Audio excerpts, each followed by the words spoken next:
Now who gotta move rockin' on? Now who wanna move crossing on?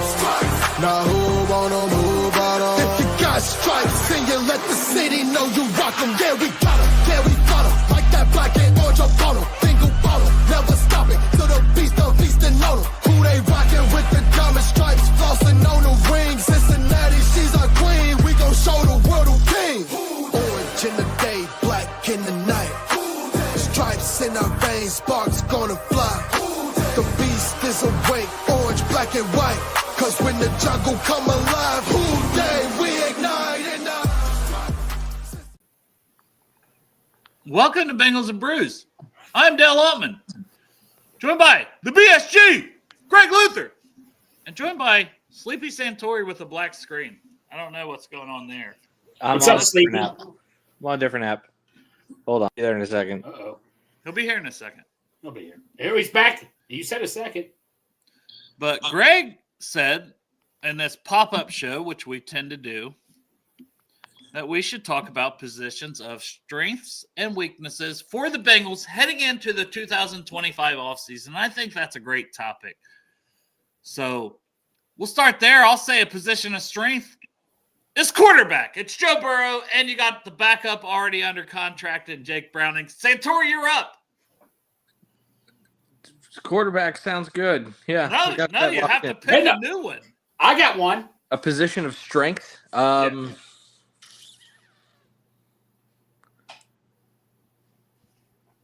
outside of quarterback, there's some issues because there's not a whole lot of depth everywhere else. There's decent starters.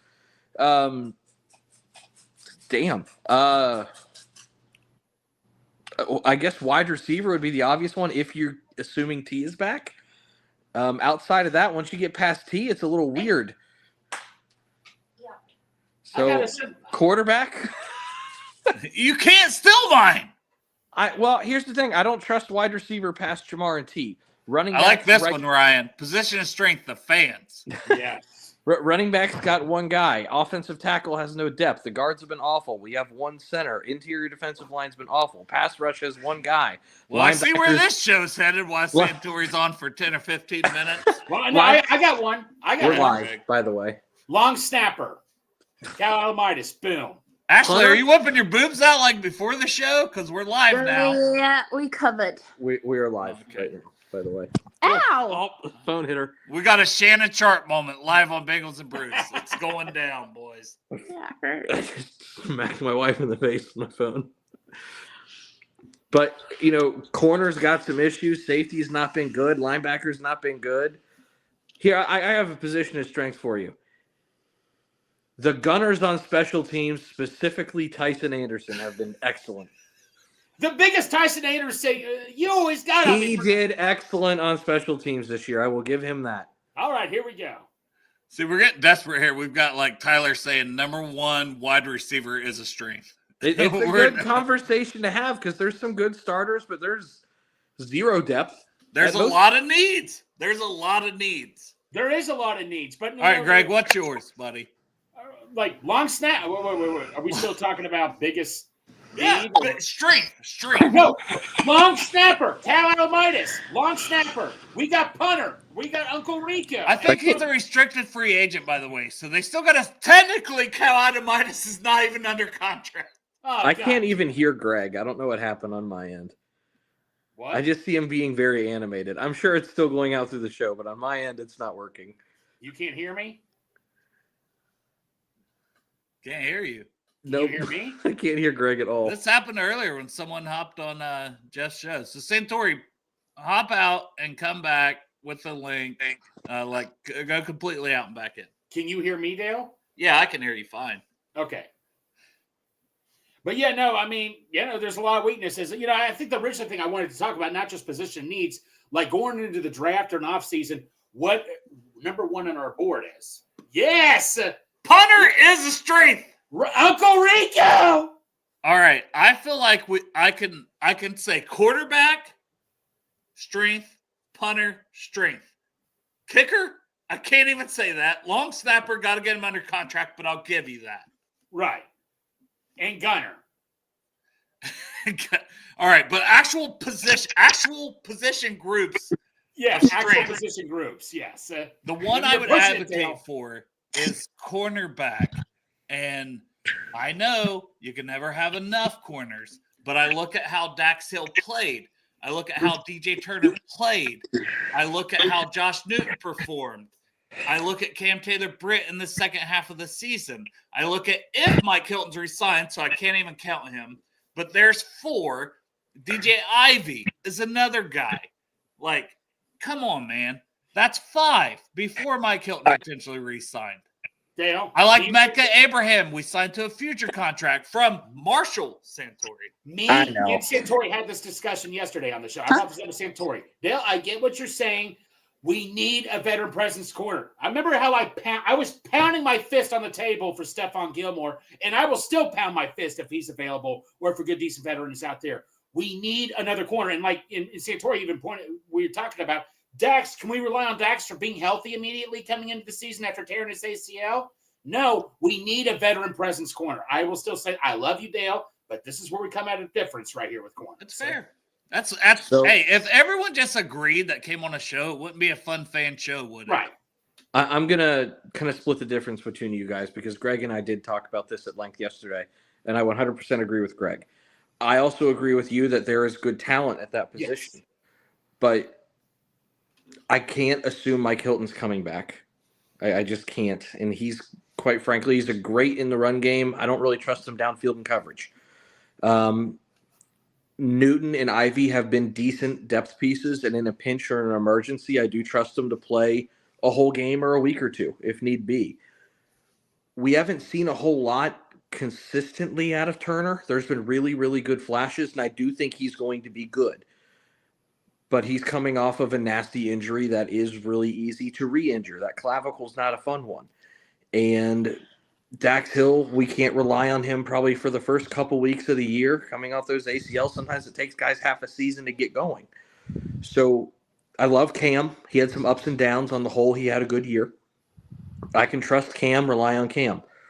Cornerback 2 is currently hurt. Slot corner, we think, is Turner, who's got an uphill battle with injury.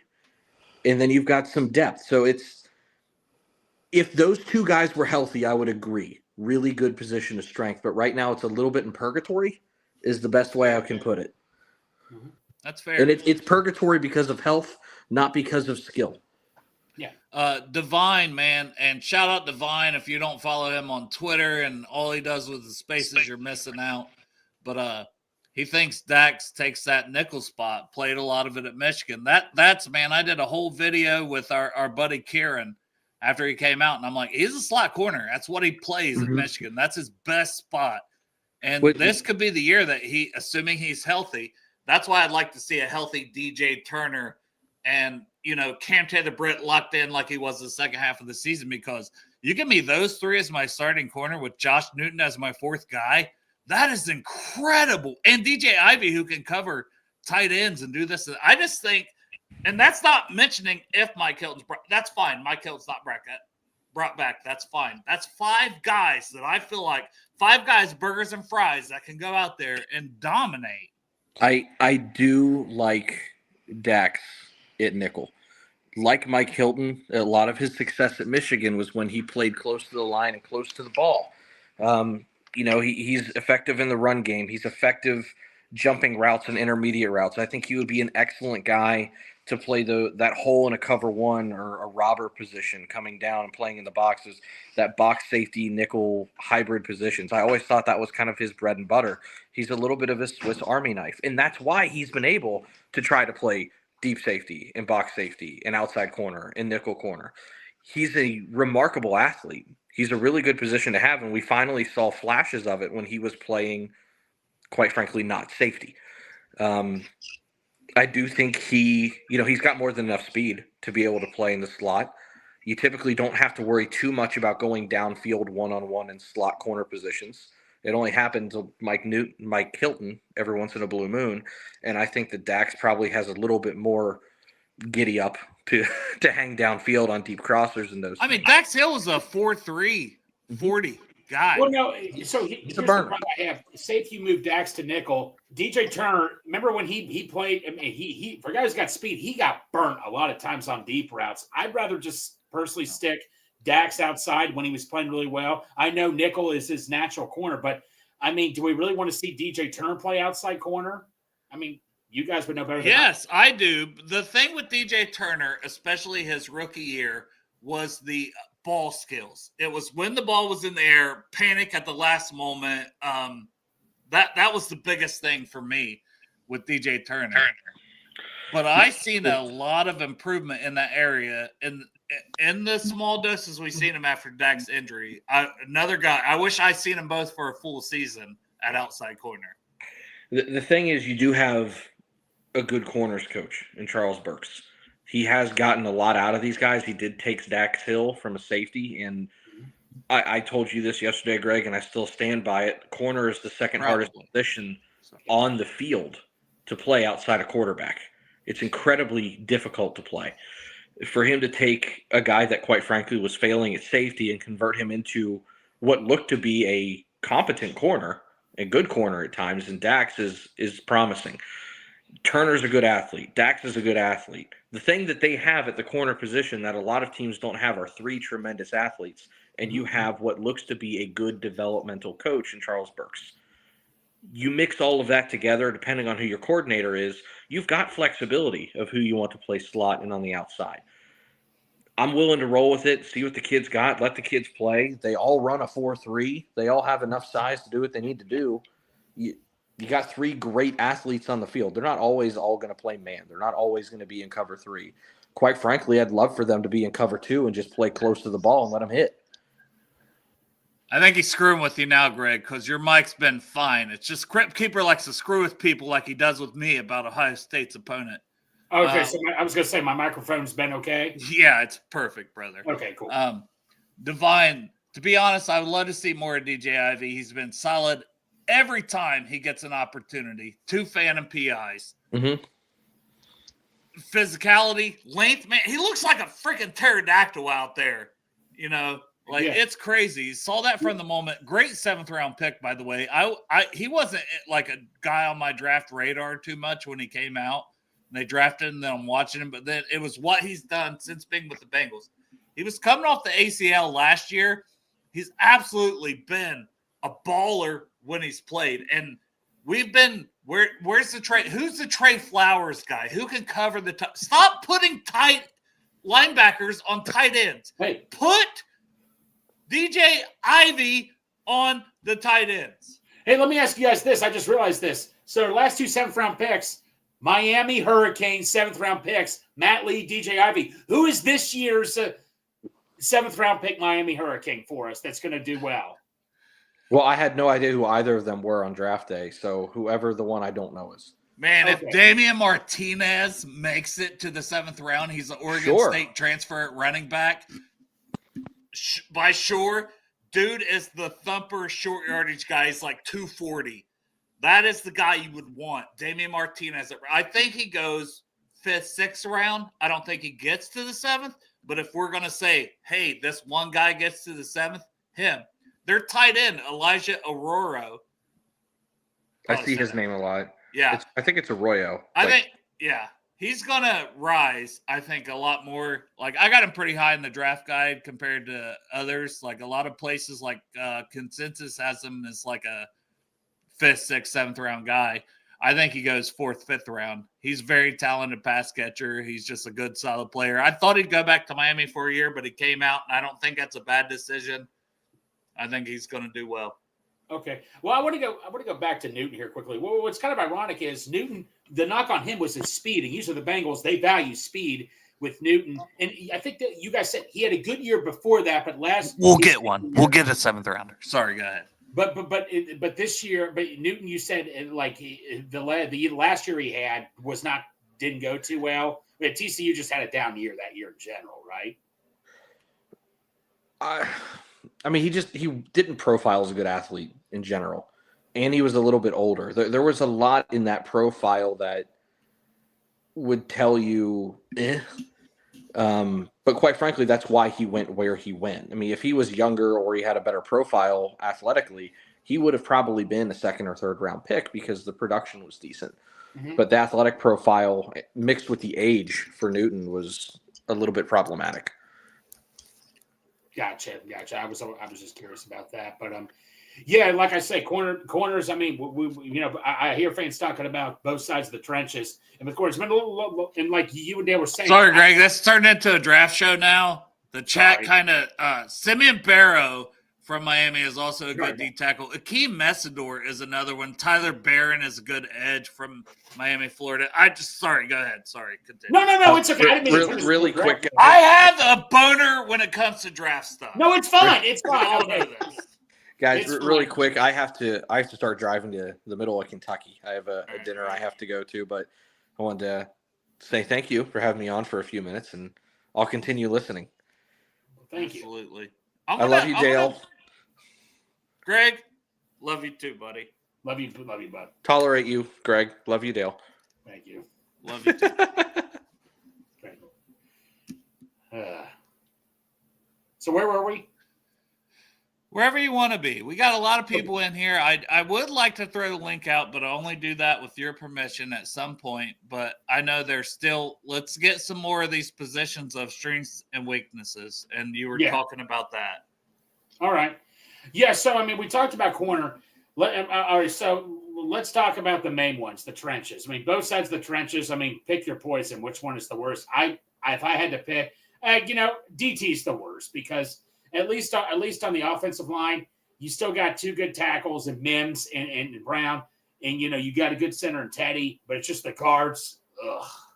Yeah, I don't look at it as like D-line, O-line. I look at it as interior O-line, offensive tackle. Then I look at it as interior defensive line and edge. And assuming that we can make Trey happy, because that's still part of the equation here, is that Trey is happy and it's not requesting a trade. You got to figure out something for the money with Trey. So you got to make Trey happy. And then Osai's a free agent. Murphy, we haven't seen enough out of yet. Is Cam Sample brought back? I don't know. Cedric Johnson, love that pick. We've talked about that pick. Good 6th-round pick. I think he's a guy, but he's not a guy you say, okay, he's my – and Hubbard should be cut. That shouldn't even be a conversation at this point. Oh, yeah. Well, yeah, I mean – But so you've got Henderson if he's happy, and then Hubbard, Osai, you're 2 and 3, probably not there at all. Right. And then Cedric Johnson. Miles Murphy, you have no clue what he is. Yeah, but see, and that's what drives me nuts with Miles Murphy. It's been 2 years. We still don't know what to think about Miles Murphy. We have no idea. And that's what's driving me nuts about it. But then again, are we giving him enough chances? Or is there something the coaches don't like that they don't want to give him enough chances? I don't know what the whole deal is with Miles Murphy. I really don't. And to Ryan's point here, I think that absolute weakest position is interior line specifically because we have Ted and we have Matt Lee behind him at center. I think it's guard. We have no starting guards right now. You have to get one in free agency. You have to get one in the draft. You have to get 2 in free agency and one in the draft. As much as I want interior defensive line, you can argue we're in better shape in interior defensive line than guard because at least you have Jenkins who you're developing. And McKinley Jackson. And McKinley Jackson. So technically, I'm more comfortable at guard. I mean, I know a guard. I mean, Cody Ford, we've all agreed. We want Cody Ford back, but not as a starting guard. Hell no, man. I've seen a lot out there about him being a starter. And all right, so number he's one. He's a great piece to have as a backup O lineman that can play 4 positions. Right. Well, here's the thing. You could argue guard's the number one priority, but still, I will go interior defensive line over guard because we need to fix this defense problem. But also, your first priority is protecting Joe, but what do you do first? Do you get guard or you get interior defensive line? What do you do?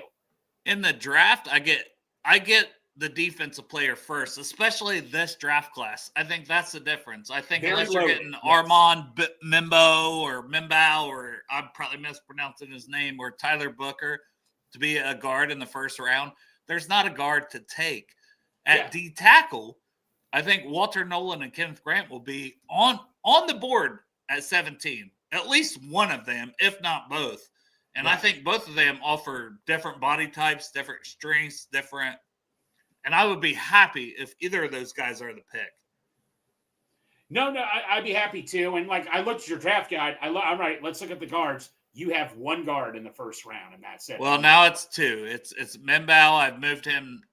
He's a guard, and I've moved him up to the first. Dane Brugler had him going at 11th. You can't ignore these guys that are plugged in with national media. Plus, he's athletic as hell. I just don't think he can stick at tackle being 6'3". Right now, let me ask you this: Are there tackles in the first round that could be guard? Obviously. Yeah, and okay, I'll go back to Brugler's mock. So at pick 18 was Kelvin Banks from Texas. The lineman, offensive tackle. He's Okay. their left tackle. He's a great left tackle. Phenomenal pass blocker. He's only like 6'4". So even at 6'4", you're like, okay, maybe he's a guard in the NFL. Maybe his arm length. Maybe this, that, and the other. He's a good left tackle. Guess what? If he's there at 17, I sprint to the podium for Kelvin Banks and take him. I play him at left guard. 2 years from now, when Orlando Brown's contract is out, I move him to left tackle. It's that simple. Boom. Right there. I would take that in a heartbeat right there, Dale. Okay, so that's good to hear right there. Yeah, like I say, and like I say, as much as I want to add a veteran corner, no way in hell is that at the top of my list. Right now, number 1 guard, 2 interior defensive line, 3 defensive end. Hell, you could argue linebackers up. Could you argue linebackers is a bigger need than corner right now? Well, especially if they cut Pratt. And we kind of threw him as like the 6th person on the cut list if there's 6 cuts when we did our show earlier this week. Right. But Paul Daner had it as 70 or more % chance. I can't remember the exact number, and that surprised me. Yeah. And I was like, wow, really? Because I get it. He's a captain, blood drop. Shout out blood drop. He's been a good player. He had all these tackles, but he's never really been a good leader. You can go back to the Joseph Osai stuff. That matters.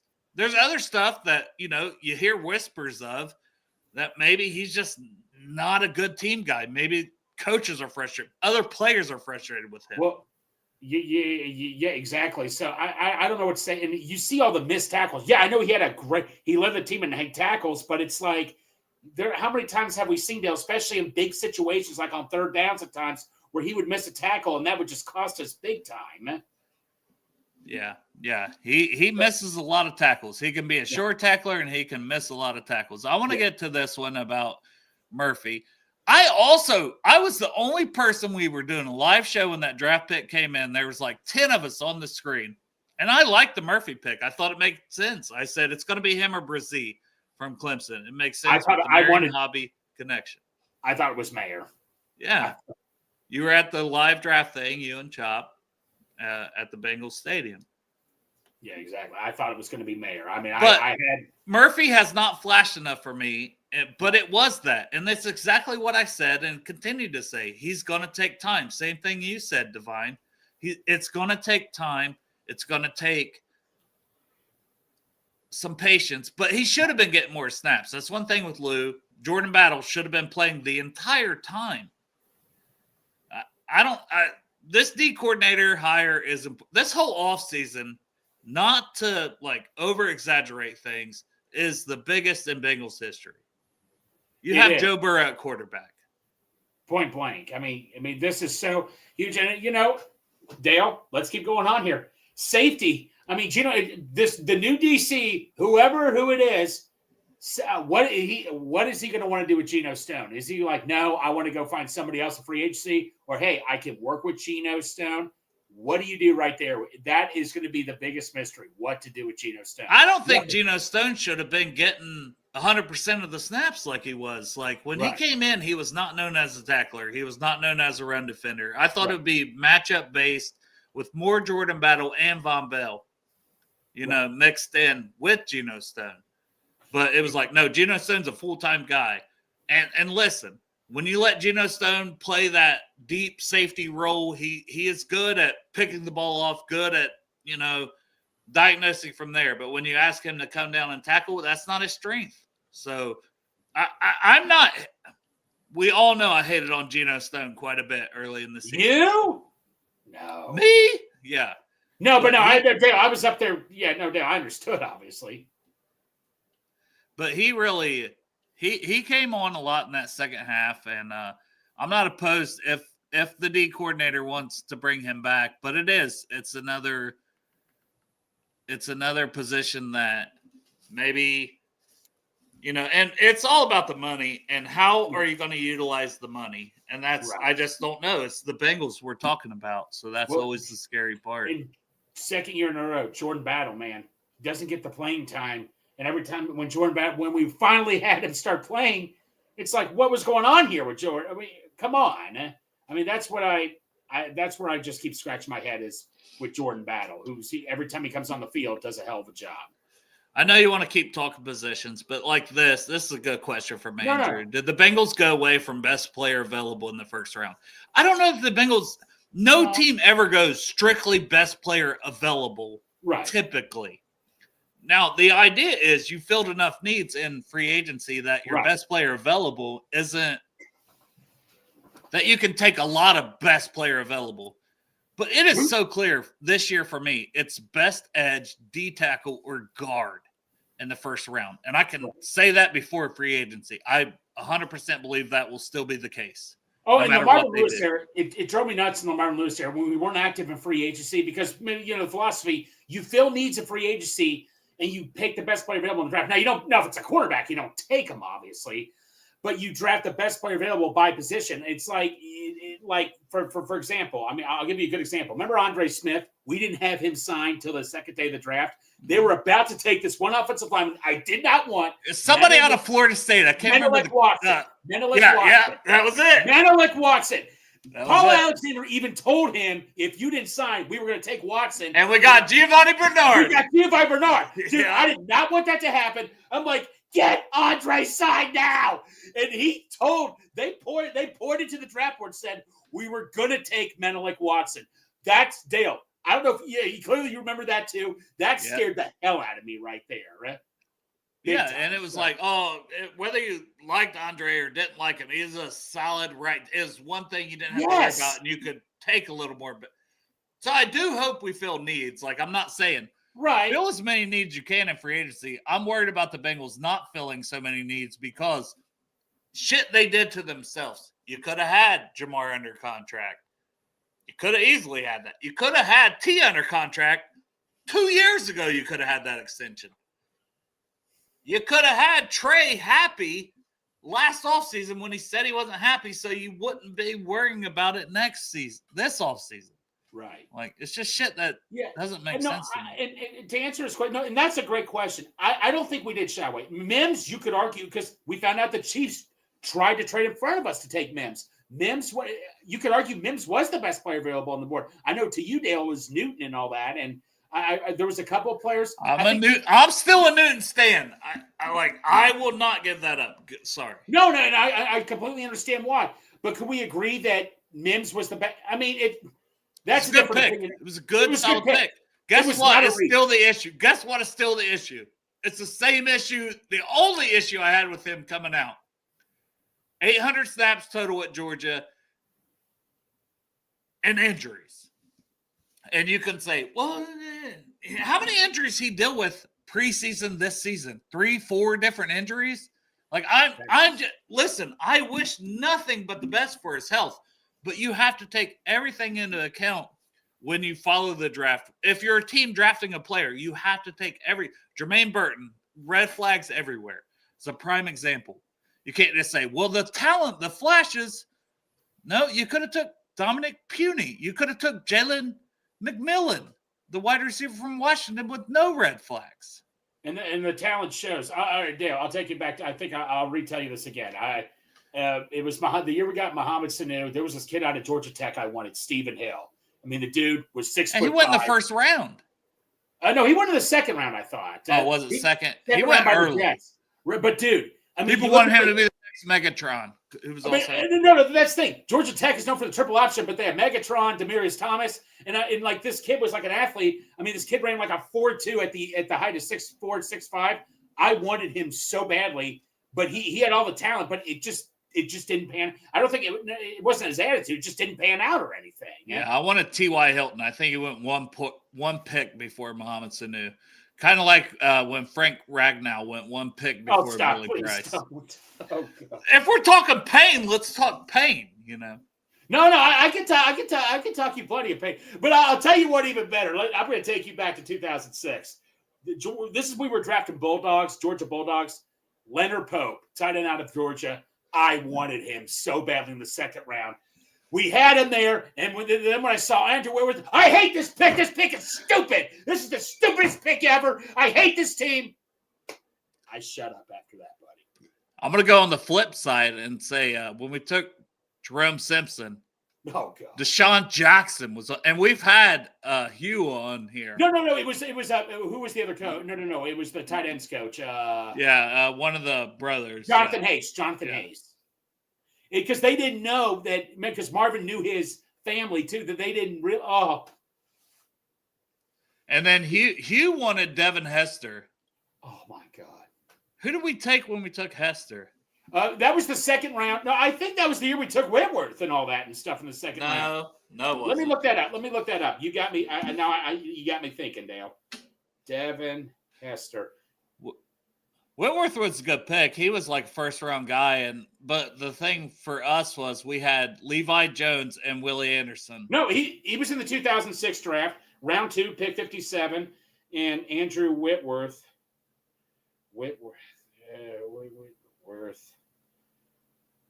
me see here. So Whitworth, God damn it. This guy's looking it up. Live on let's see. God, here we go.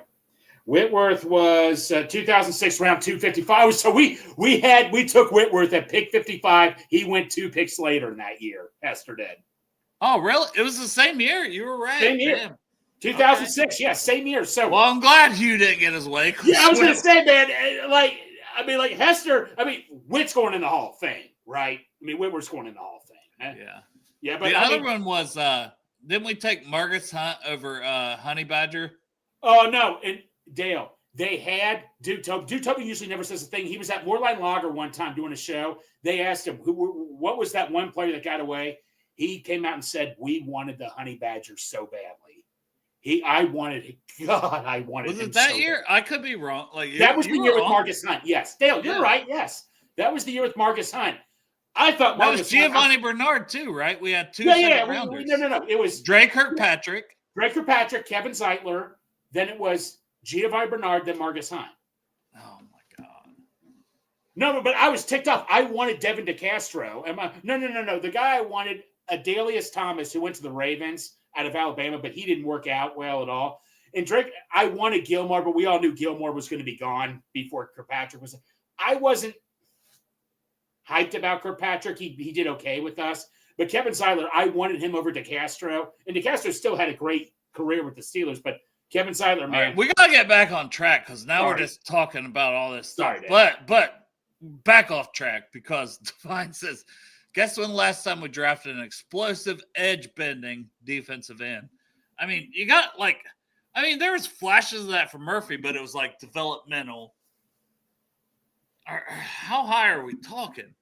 And because there's one guy who was like an undersized guy that went in the 3rd round, Dante Moak. And maybe there's somebody in between there, but Justin Houston went like 1 pick. That was the guy I liked. Oh. See, just pain. Who was that awesome linebacker out of TCU? I was so excited for him. We drafted him in the 3rd round one year, but he had like attitude issues. Paul Dawson. Yeah, I was like, this is our next perfect, Paul Dawson. Yes! I was fully bought in on Paul Dawson. My gosh, man, the fans, I was so excited for him, man. And it just, dude, after 1 year, man. But yeah, we're going so off topic here. We are. All right, back to positions. Back to positions, okay. But that should be another discussion someday. Oh, yeah, we'll have plenty of the Menelik and Watson. Biggest hits and misses and what ifs, Right. But back to position of needs. We talked. So we agreed. Guards number 1, interior defensive line number 2, defensive end number 3. 4 corner or linebacker? Not for me. it could be safety. It depends what happens with Geno Stone. I think safety is firmly in the mix for 4 for me. That's why I would have liked to seen Deshaun Anthony. I would have liked to seen Tyson Anderson, the special teams ace. I would have liked to seen those guys get some playing time and see what they could do in actual live NFL action. And I understand you're 4-8, but you're not out of it. But those guys need some snaps. And Deshaun still blows my mind because that wasn't a penalty against Kansas City. And then it's like he never plays. But he was so hyped in the preseason, it makes no sense. You just killed his confidence as a player. Well, and Shaka Hayward and the other linebacker we got from Wisconsin, I think they were getting some snaps at the end. And they were doing a good job, weren't they? Shaka looked good in that Steelers game. That's the thing. It's like, okay, how he's been here for 2 years now. Shaka has. Young Meta for 1. Young Meta, I don't know. They had a lot of faith, though, to be putting Shaka in there, who hadn't really played all season against the Steelers, and he looked very good. Yeah. And he was my guy, undrafted guy that I was like, keep an eye on this kid. He's very good. I think he could, if he sticks around, he could be on this team. And it wouldn't surprise, like, I could see Shaka Hayward as a starting linebacker for this team, but that is one game. But I'm saying it from my evaluation of him coming out of Duke. Well, and since we're at linebackers, Keem Davis-Gaither, I'm still a big fan of his. I still think he can be used. Free agent, though. Yeah, some team could easily pick him up. I could see some team easily say, "Hey, look, this kid's hasn't got enough chances. We can use this kid." I could see the Ravens picking him up because the Ravens are like, "Hey, he was used perfectly against Lamar." I could see some big team who's very creative defensively saying, "I can use him in certain packages, situations," like how the Bengals did with Lamar that one time, which I don't know why we didn't do again after that. But what the hell do I know, Dale? Yeah. Is like Chimadoom and Dukeway. Chimadoom and Dukeway. Yeah. From Notre Dame, Crip. I had to let Crip get one in there. It's fine. Because he is all about giving me shit about the Ohio State opponents this entire playoffs, and I love Crip for that. Why would they? Speaking of elite safeties from Notre Dame, not to switch because we'll stay on top. No. Xavier Watts, that is a huge matchup to watch in this upcoming national championship game on Monday. I'm a big fan of Xavier Watts. I've said that on here. But Xavier Watts, like, if he's shaded over toward Jeremiah Smith's side and Will Howard says, I'm going to throw it, I'm going to throw it up there. And because they play a lot of press man coverage. They play a lot of man-to-man coverage at Notre Dame. So I could see Xavier Watts 50-50 balls with Jeremiah Smith being the deciding factor in who wins the national championship. If Xavier Watts comes up with the ball, Notre Dame might pull it out because they got a big pick. If Jeremiah Smith comes down with that ball, which I would put my money on, yeah, go Irish. You're right. Yep, go Irish, buddy. Rudy. But yeah, no, yeah. I love Duke Nukem, baby. I really did, man. He was a baller here. Oh, we're still talking in Duke way? No, I'm just putting stuff from the chat up. Okay. Oh, okay. Yeah, no, and so let's go back to wide receivers and all that. And I get what Santori was saying, because after Jamar and T, it's like, yeah. Yoshi, hey, we talked about this. You love you some Yoshi. I do love Yoshi, but I've also said, like Jermaine Burton, no, man, we still don't know what's going to happen. Can't even count him as part of the equation. So let me ask you this. Say if they move on from Burton, it's in the middle of the rounds or whatever. What type of receiver? Are we looking for a deep threat guy with speed, or what are we looking for? It has nothing to do with Burton. It's honestly, you have to re-sign T. If you don't re-sign T, man, Joe put the pressure on, but it's just from a common sense standpoint of like, you can't rely on Yoshi to be the number 2. Jermaine Burton, you clearly can't rely on, period. Charlie Jones? What? No. I like Charlie Jones. You have to get back Joe's weapons of Chase and T. Higgins. It's not even a conversation anymore. It's a fact. If T leaves, there'll be a lot tea leaves. Yes. Tea leaves. Read the tea leaves. Tea leaves. There you go. But it will be a huge issue that I will talk about a lot on here because you're not just replacing. You have 6 draft picks right now. You're not just replacing T. Higgins and his talent and his ability and his connection with Joe with whoever. And you damn sure don't want to be taking a first-round pick, a second-round pick on a wide receiver again. That would be just an absolute mistake team-building-wise. You have to sign these guys, and you got the money to do it. So, to me, it's not even a question. Chase, Higgins, and then I'm fine with Yoshi being the 3. I'm fine with Charlie Jones being the 4. I'm fine with Isaiah Williams being the 5. I'm fine with a lot of things. And you know what, Dale? This plays in the equation. Signing back Mike Gesicki might be very important now because Yoshi, as the number 3 guy, so if Gesicki leaves, Yoshi's your new number 3. And you know me, I still love Yoshi, but Yoshi does better as the 4th guy, and there's nothing wrong with that at all. But Gesicki, man, it kind of shows you Gesicki is very important to get back. Not as important as T and Trey, but he's very well up there. But I will still stand by, as me and Santori talked yesterday, it just takes one team. I mean, we look at C.J. Usama. No way in hell I thought he should have gotten paid. Hayden Hurst, I thought he got way overpaid. Gesicki, I could see easily getting overpaid, and he might deserve it in some aspects. Yeah, and that's what Ryan said. Tight end is a need. We had the beast sample. Patriots have $130 million in cap space.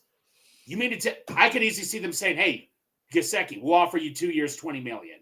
Yeah. No way in hell the Bengals match that. I'm going to pop this link in the chat because we got a lot of people. We can't even keep up with the chat, man. We're almost at 300 live viewers. Listen, that might not seem like a lot for some of these shows. It's a lot for this show because, you know, we talk and sometimes we're talking to 20 loyal people, and that's great. But I'm going to pop the link in the chat. I'm going to go check on my dog. Greg, talk about tight end because Ryan mentioned tight end.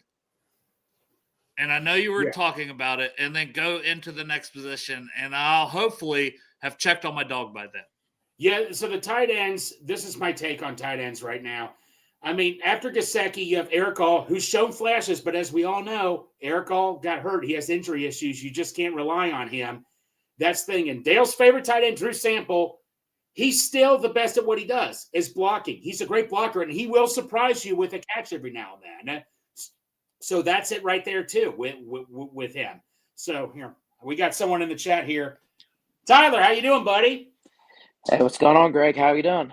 Nothing much. Doing good and all that. So, as I was saying with tight ends and all that, you know, Gesicki, I think he's a very important. He needs to be signed back. But I know there's only so much money you can get.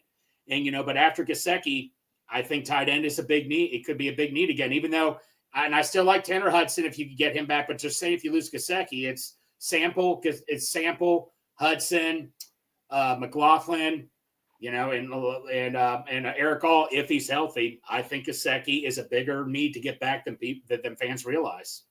Do we know the timetable on Eric All's return? Like, do we know when he's supposed to be coming back? I cannot answer that for you, Tyler. I mean, that's a great question. If I had to guess, maybe by the summer, I don't know, by April, I couldn't answer that. I think he got hurt in September. He might, but that I do not know. I'd have to hear. That's a great question for the next update. But yes, I mean, but bottom line is we just can't rely on Eric All. I mean, and if I could rely on Eric All, I would have been more okay with Gesicki. I mean, I still would have wanted to try to get Gesicki back, but if I knew Eric All could be more healthy, then I wouldn't be as desperate. So Eric All really showed his worth this year, not only with catching, but he did really good blocking too. Like him and Drew Sample were solidified themselves to me as tight end 2 and 3. And there's one name that you mentioned that I was really high on. You can't count on Eric All. And no, that's what we were talking about. You got to start there. You can't count on him. Yeah, you can't. As I told Tyler here, Dale, if I knew Eric All was reliable, I wouldn't be so as desperate getting Gesicki. I'd still want Gesicki back, but I wouldn't be as desperate as I was telling Tyler here, right? But there's one name that I was high on last year going into and I thought he would be more productive than Eric All. He never even seen the field though. I called him the Glock, Tanner McLaughlin. The Glock. Yeah, the Glock. I don't what's going on with him? Like, obviously he should be healthy. I would think going in the next season. Like, does he get tryout for tight end 3, tight end 4? I don't even know if we're keeping that many tight ends this year. He but should. Of the role of a pass catcher if Gesicki's not brought back, which is what scares me because you wouldn't let him. He had to be healthy at the end of the year. They still wouldn't let him be on the field. And he's 26. He's 26 years. He's going to be 26. It's not like, hey, we drafted this 21-year-old and we'll give him a year as he recovers from injury. That's the only part that blew my mind on McLaughlin. Yeah, no, exactly. And like I said, Dale, like if Eric All, like I keep telling you, if he was reliable, I wouldn't have been as desperate getting to Gesicki that. But Gesicki is really higher on your needs than you think it is right now, man. I mean, he just is. Like I say, he did a great job as number 3 target, but I'm just scared to death some other team is looking at Gesicki like, man, we got the money. We need to get him on our team. Be a great mismatch, tight end at slot. There's going to be, I could see easily at least 5 teams willing to overpay. But like Gesicki has always stated, even when he's with Miami, he wanted to come here and play with Joe Burrow. It blew my mind last year. We wouldn't pay him $4 million, what the Patriots gave him, and we only paid him $3 million. But I guarantee he's going to be getting a pay raise this year. You know, it just depends how much he wants to stay here with Joe Burrow. That's what's going to depend on. But he is almost like an extra receiver too. Like if we lose T, then Gesicki is very essential to resign. Yes. Like I think you should want him either way because we've seen how good he could be with T. Like there was a lot of times it was like, T's back, Gesicki's not getting targets. But at the end run, we seen Chase, Higgins, and Gesicki, that trio. And then you tossed in a little of Greg's favorite player, Andre Yosevich. That was elite. That was very elite, man. And Yoshi, like I said, man, as a 4th guy, I think Yoshi was the best 4th target in the league. I know that's not saying your standards high, but Yoshi did a great job as a 4th target and all that and stuff, man. And like I said, if we can get Gesicki back, and I think we're going to get T back by tagging, then we did a great job right there, man. That's when I would still focus solely on offensive defensive line in the draft. And I will say, as far as a blocking tight end, we found a guy as an undrafted guy. I think he'll be on this 53 again next year at tight end. That's why tight end is not as big of a need as I would think. What is that dude that we brought in? I'm blanking on his name. Grandy? Yeah, the Gandy man. Cam Grandy, the Grandy man. Now, I was gonna say this too. If somehow, I think he wants to be here, but somehow Gesicki, it doesn't go through like we think it should. How good is Tyler Warren looking at 16, 17 in the first round? I still think we have. No, I get what you're saying, Tyler. I love Tyler Warren. No, I'm not taking him at 17. He is like around 17th on my overall board, but I am not taking. No, I'm sorry. Tyler Warren at 17, needing, and this is where best player in position. Okay, I got Derek Harmon at D tackle. Maybe he's slightly lower than Tyler Warren on my overall board.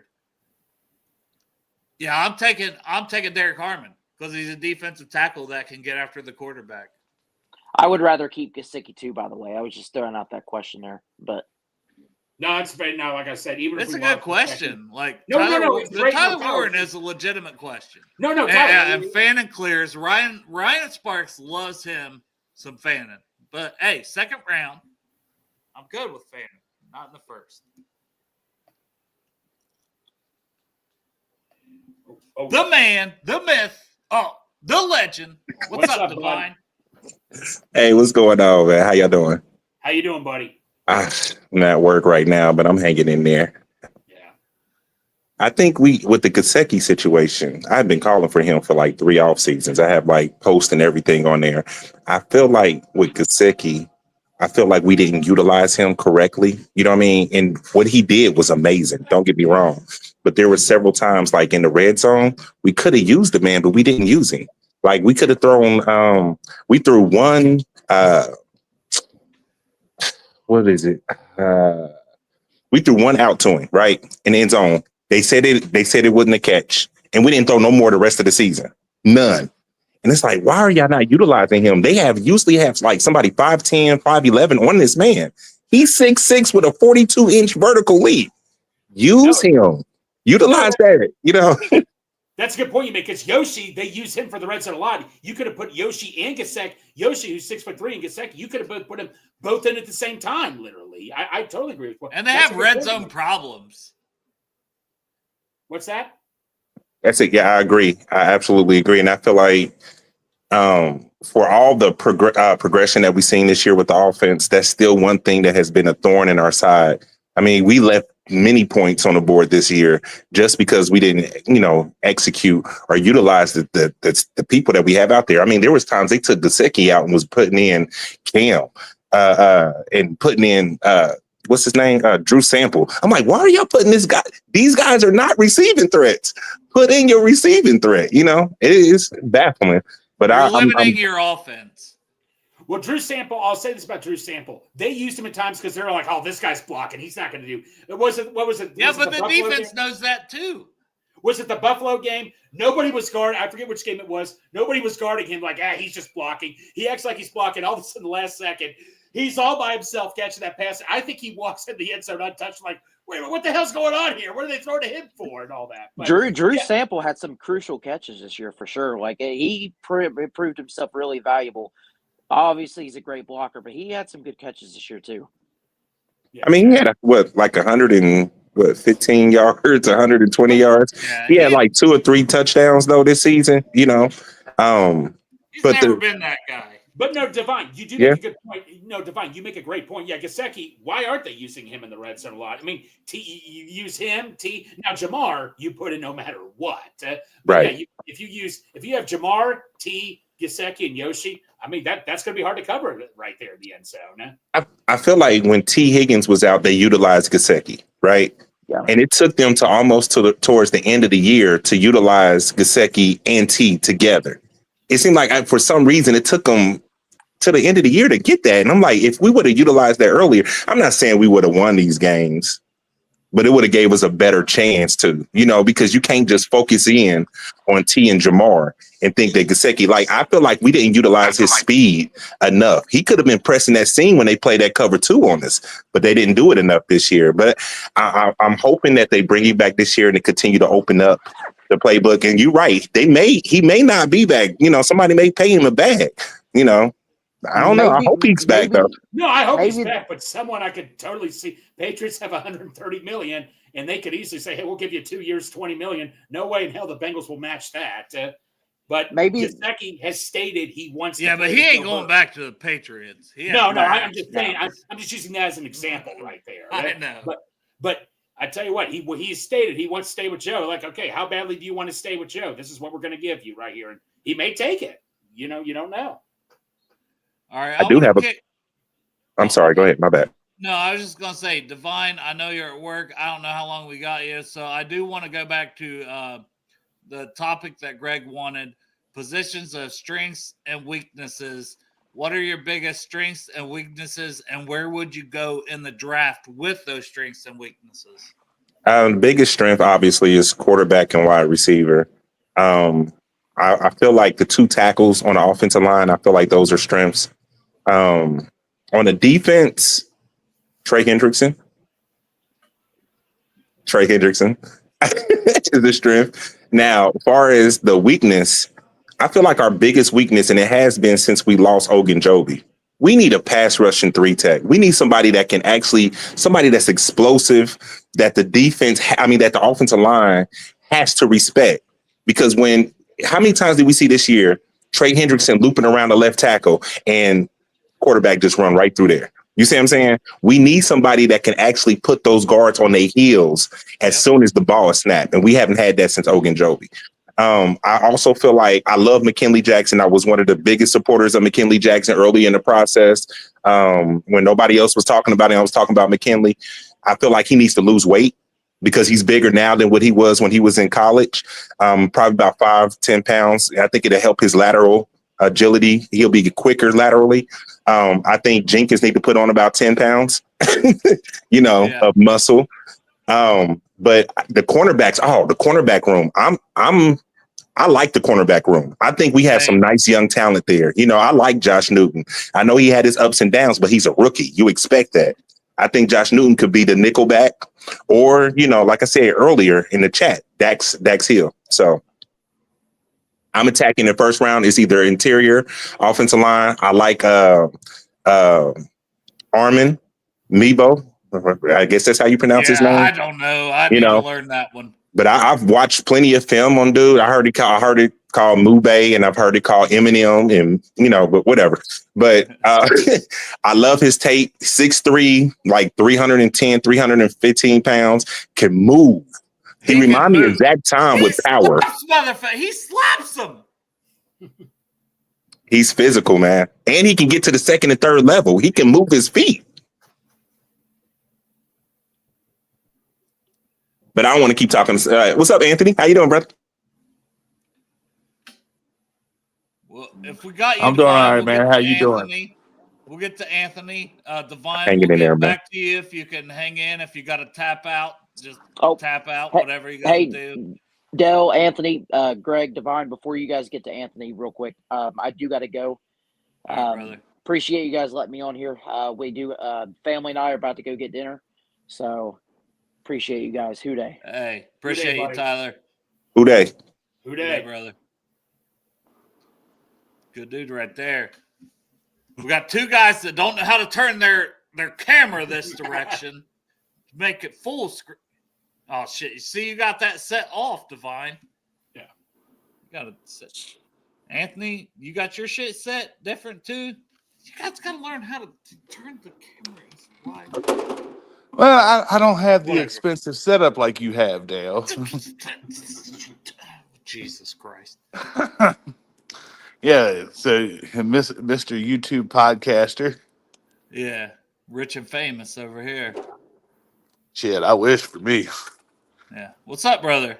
What's up? Oh man, nothing much, man. Just working, working like always. Mm-hmm. So what's the topic we talking about tonight? Because I just kind of tuned in out of nowhere. Hey, all good. We'll kick it to you. This is Greg. We tossed the show together last minute, but it's going very well.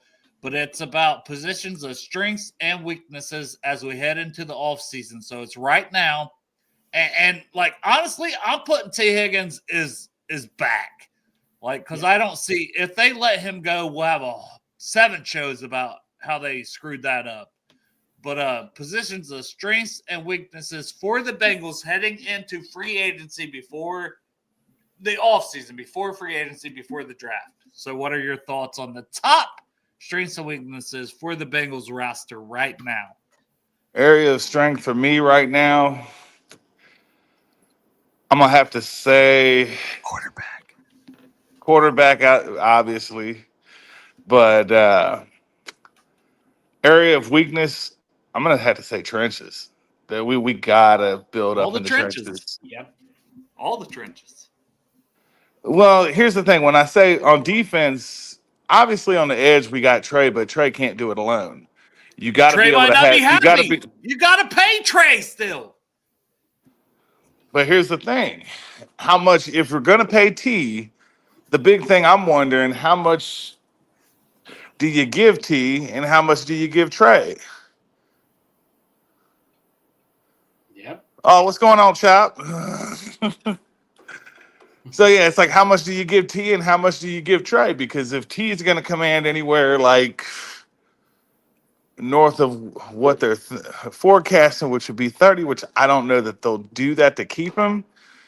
Because with the fact that he dropped Mulligetta, he wants to be here. Yeah, so it's mainly just figuring out what's the language to say, hey T, what's it going to take to keep you? And figuring it out from there. So it's all about Mike Brown getting off his fucking pennies and his fucking gold mine, honestly, because it's all about the guaranteed money with these contracts. Like, in my personal opinion. Well, but in the course of the team's history too, they have had made exceptions before and got burned a couple of times. I'm not justifying it, but it is something that they do that has happened, which is why I think they're a little bit scared to go ahead and or a little fearful to just go ahead and say, "Hey, here's 60% of the contract guaranteed," or whatever the case may be. So, but that's the new NFL, though. Like, if you're not giving guaranteed money, these guys aren't accepting that contract offer. Like, it's just part of it anymore, in my opinion. I want to kick this. Oh no, I'm not disagreeing with that. I know. I got a question for both Divine and Anthony, you two, obviously, but Divine, you were talking corners. So, Divine, here's what I'm going to say. I mean, we got some great up and coming corners and all that. I like Newton. Ivy's doing well, and Dax did a hell of a job doing outside corner. CTB played great in the second half. His best PFF grade for a season. CTB did, but you got, and this is also considering the fact Dax is coming back from an ACL. Last year, I was pounding my fist on the table for like Stephon Gilmore, and I'm going to say that again. I still think we need to add a veteran presence corner to the room. And like I say, I love the corners we have now, but you can never have enough corners. I mean, you look at Eli Apple, we got him. We didn't think he was ever going to get any playing time. He was like our third or fourth corner, and he was like, you could argue during that Super Bowl run, he did a hell of a job as our third or fourth corner. So what's your take on, do you think we should add a veteran presence corner?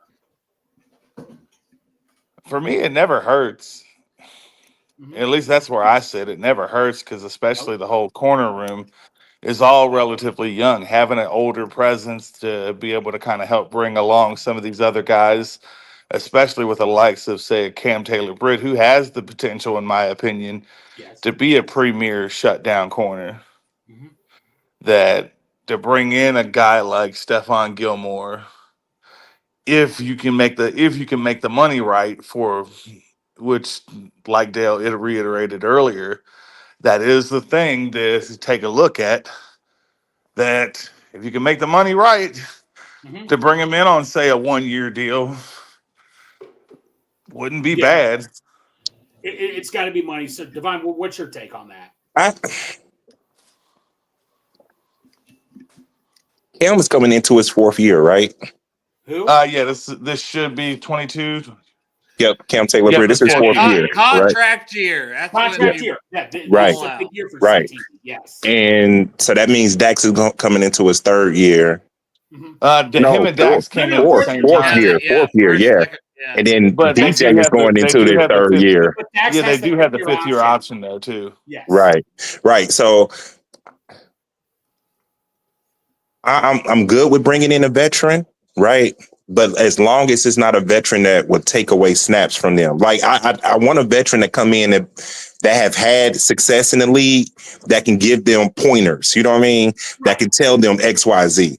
I don't want somebody to come in and just completely take their spot. You know what I mean? Because we need to find out what we have in these guys, right?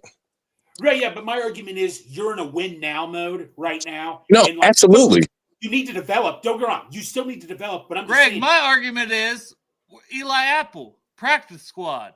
Davion Howard probably could have had him on his practice squad earlier. You can bring in a veteran corner on your practice squad. Yeah, I'm fine with that. Or why not play DJ Ivy? You've had him every time you put him out there in preseason, in his rookie year before he tore his ACL, this season. Every time he's in there, he's in position. He's making plays. Why not play them? Why not play Tyson Anderson more? You see what I'm saying? These are questions. And I seen somebody in the chat talk about Miles Murphy, right? I think that Miles Murphy has the potential to be a Cam Jordan type of player, right? Just more athletic, right? Yeah, I do but he needs to learn to disengage quicker. This year, he added a hump move. He added Reggie White's hump move. When's the last time we seen somebody do that in the league? You know, he's added a rip move. He's added some moves. My biggest gripe with him, and I talked to his brother Max about it, because one thing about me, I'm not fake and I'm not phony. What I say is what I say, right? So I told him, I said, I didn't like the pick. And the reason I didn't like the pick is not that I don't think he can be a good player. I wanted an interior pass rusher that can come in immediately and give us impact. It's going to take him some time because he's raw. You know, you Same can't thing for bull rush this year. people. Exactly. So that's why I don't want Michael from Georgia. I don't want him because he reminds me a lot of Miles Murphy. You know what I mean? He has the athleticism, but he's raw as a pass rusher, except for Miles Murphy has one of the quickest get-offs in the league. Michael does not. He cannot get off the line quick, man, and that's an issue. That's an issue. No, Divine, I totally agree with you right there. You know, like I say, Miles Murphy, I just wish we knew what we had in Miles Murphy after 2 years. It's still a question mark. He still has the potential. I look at Miles Murphy, it looks like Myles Garrett out there. If he put on a Browns 95 jersey, I thought that was Myles Garrett. He still has the potential, but it's just like this whole D line right now. Oh my gosh. I mean, Joseph Osai, he did have 5 sacks, but the problem is free agent and David Mulugheta. And I could eat, and he's still young. I could still see some team out there saying, "Hey, I'll take a chance." He's gone. Money. You remember what's the guy's name that the Browns signed from the Texans?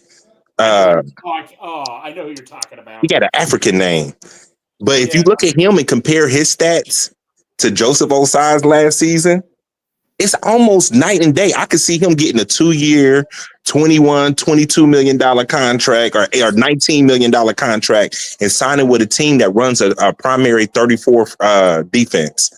Yeah, and him being a stand-up end. He's not even 25 yet. Right. I don't think people realize how athletic this dude ran a 4.55 and had a higher vertical leap than Jamar Chase. He was a linebacker at Texas before his last season. Yep. Like, I was only okay with the Jackson Carman pick in the second round because we got Osai in the third that year. And I said, you flip those, I'm happy with this draft. I liked Osai that much. I had him as a fringe first round guy. I found him. I'm just going to spell it. OGBOOKORONKW. I can't pronounce, but I know exactly who you're talking. And I wanted him too in free agency, and we didn't get him. But yeah, like I say, I mean, BJ Hill. Do we sign BJ Hill? He's not. I mean, I don't know what to say because losing Larry Ogunjobi, that killed us. We never ever replaced Larry. That's why I want Milton Williams every day. Don't get me started. Divine.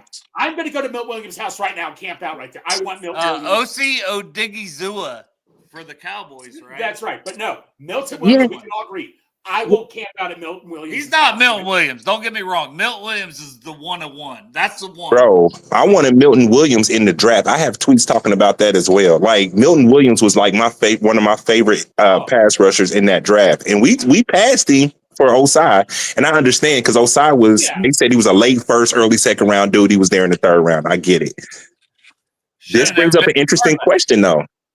If we're going to talk about extending Trey Hendrickson, right? What if we don't extend Trey Hendrickson and somebody offers us a first and a fourth round draft pick? Would you take it? I'd want 2 first rounds myself. I'd ask for 2 first. But at his age, I don't think you'll get 2 first. You're not getting that for a non-quarterback, period, point blank. Right. Like you can get a first this year and a fourth next year, or a first this year and a fifth next year, or something like that. Would you take that? I would. Because it would force them, for one, to address the pass rush. Plus, with that money, you can pay T, and you can go and get a Milton Williams. I know Milton Williams is not going to replace Trey Hendrickson, but he is a young guy. He's 25, 26 years old. I want to see him together. Bro, I do too. I want Milton Williams so bad, but like Dale said, but I get what you're saying. Milton Williams, he is number 1 on my list. I mean, I remember Joe Goodberry was so high on him coming into the draft, and he's doing great. So is Divine. Let's give Divine his flowers too. I'm telling you, if y'all go back and look at some of my tweets, I'm telling you, I'm hitting about 75 to 80% on my stuff, bro. That's why when we in spaces, they ask me all the time. Not trying, No, Milton should have been that guy, bro. He should have been that guy. I put the hashtags, as whatever. It stands for sometimes you got to suck your own dick. Like you gotta give yourself your flowers, Yeah. No, Divine. I apologize, buddy. I'll definitely give you your flowers, buddy. Dude, this No, you're guy fine. knows his shit, man. I love it. I'm so happy that he came on this show. No, Divine, this is for real. awesome, man. Anthony, it's no hate on you. No, man. yeah. I'm so happy Divine came on this show because we're about to get into draft season. I want to see more Divine on this show if he's willing to do it because and we can set it up. We can set it up. Like I did a show with Ace when we broke down DeJuan Jones and what's the name?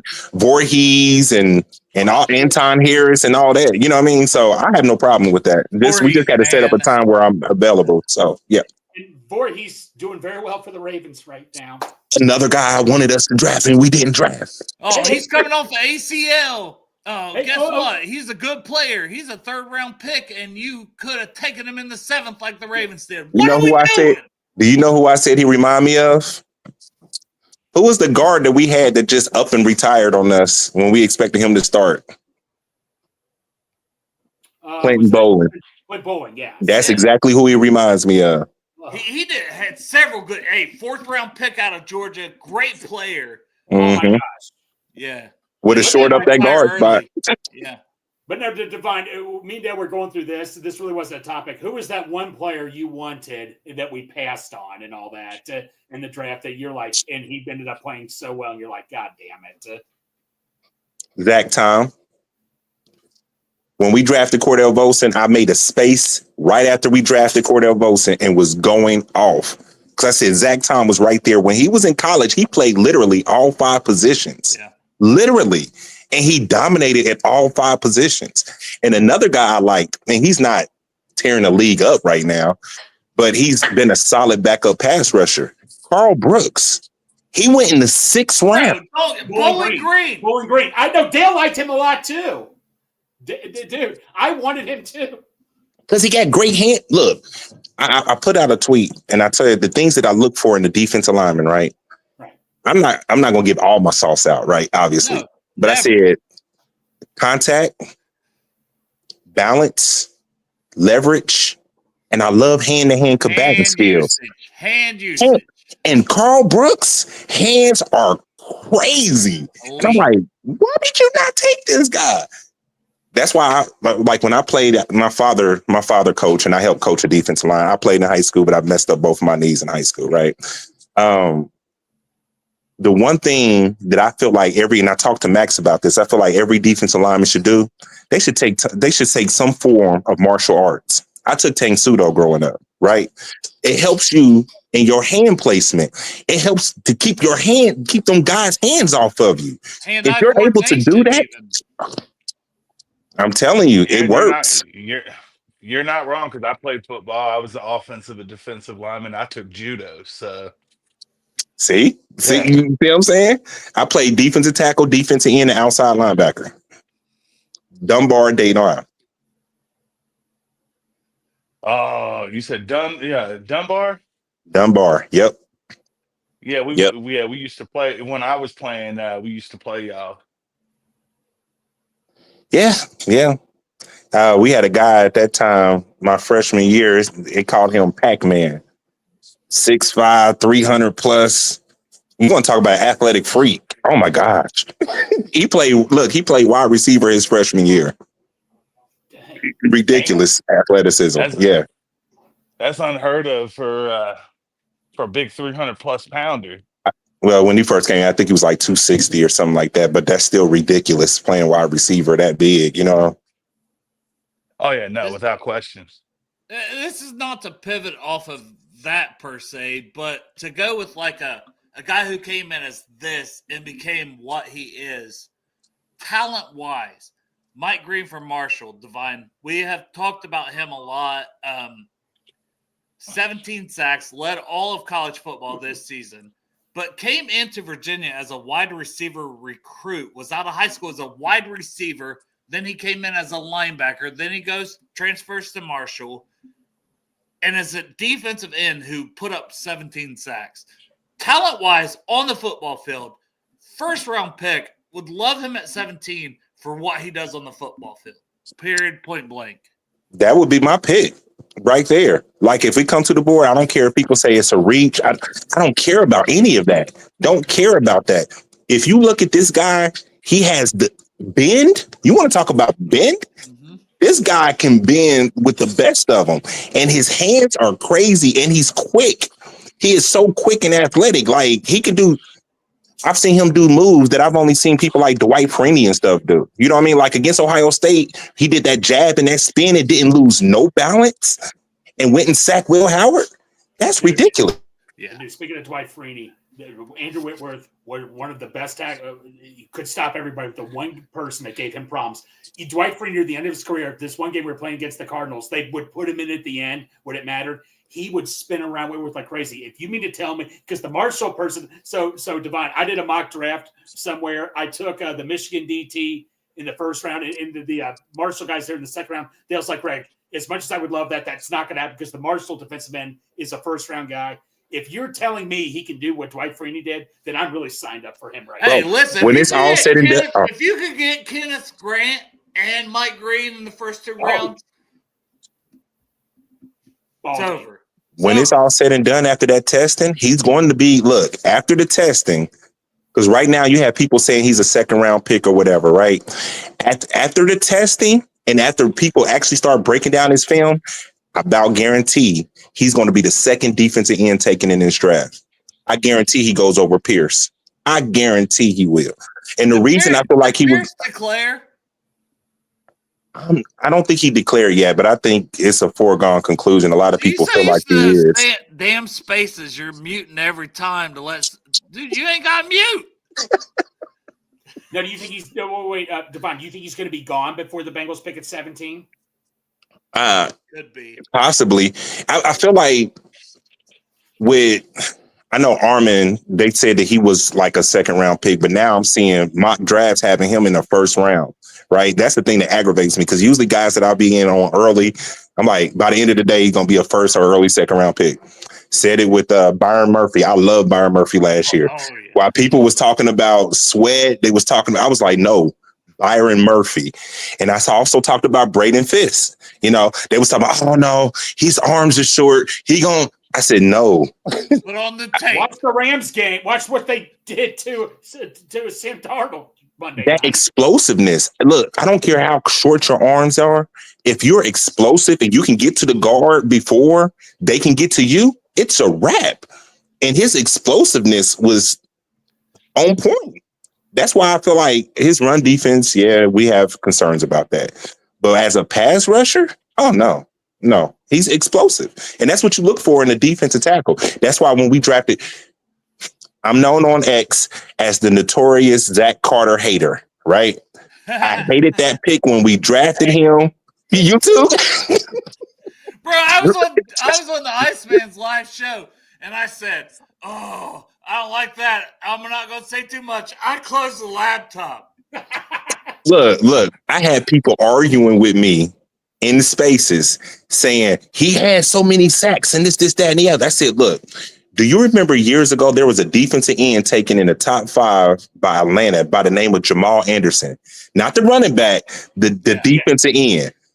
He had all these sacks and stuff. I said, look, I don't just fall in love with numbers. I want to see how you get it. The way that this man was getting the majority of his sacks, talking about Anderson, was off of stunts. But when he had a pure pass rush, he couldn't get off the line of scrimmage. Getting washed. He was just, it was terrible. So when I watched Zach Carter, and I'm like, all he doing is long arming dudes. He used one arm and he pushes them back, and that's it. That's all he did. He tried to bully every guy. I'm like, that's not going to work in the league. And on top of that, he wasn't explosive. He played defensive end. He looks like a 34 end. He looked like a 4 or 5 tech. That's what he looks like. He doesn't look like a defensive tackle. He's not explosive. He's not big. So I just never saw it.